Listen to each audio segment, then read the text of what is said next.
gonna stop until they find me. You think you can hide from me? You can't. You can't just leave family. Remember the plan.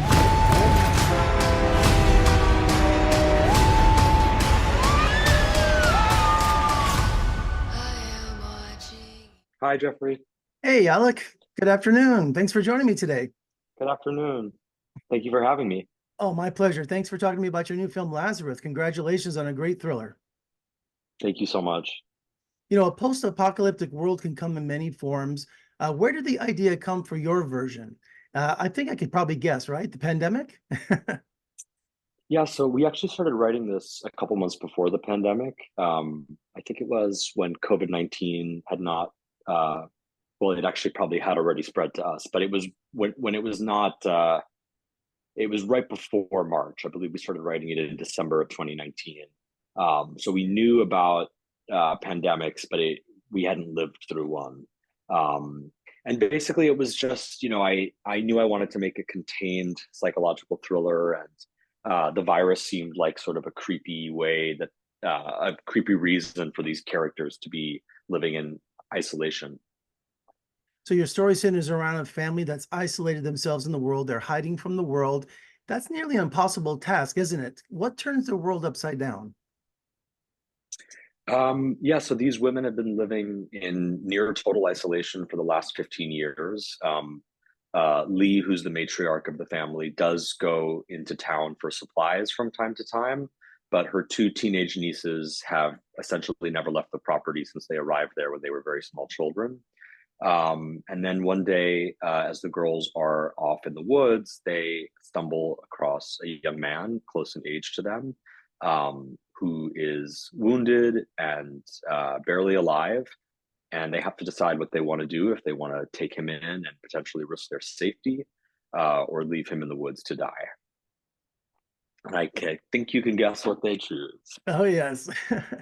And casting Ashley Judd as Lee, what did she bring to the character for you? Oh gosh, yeah, it's working with Ashley was just a huge privilege. I'd been, a big fan of her work for many years, particularly her work in Bug by the great William Friedkin, written by Tracy Letts. I watched it right before we sent her the script. And I don't know if you've seen that film, but it's basically her and Michael Shannon in a motel room, uh, going back and forth for 2 hours, and she just really played that descent into paranoia perfectly. Um, and I was very eager for her to read this script, and I just knew she would do an amazing job. And yeah, working with her was such a privilege. She's a very, very talented actress and a very wise, intelligent person. She's very sensitive, very caring. She was a fantastic person to lead this film. Also, casting the two girls, was it important to find the right chemistry between them? You know, Looking back on it, we probably should have had them do a chemistry read, but we didn't. Hmm. Uh, and they arrived in Portland, Oregon, where we shot, and immediately went into a fight choreography rehearsal with our fantastic stunt coordinator, Lex. Um, and Yeah, they just bonded really, really quickly, and hopefully what you see on screen feels authentic. Um, but they're both really wonderful actresses, and I think they were able to just create a connection. And tell me about the cabin. Was that a real cabin? Was that a production design? I just thought it had this feeling of isolation to it.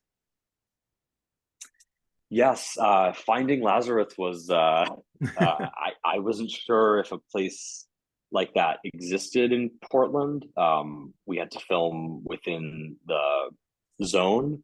So I was, nervous. I just wasn't sure if it was going to exist. And we saw many houses, and as soon as we pulled up to that house, it just felt just right.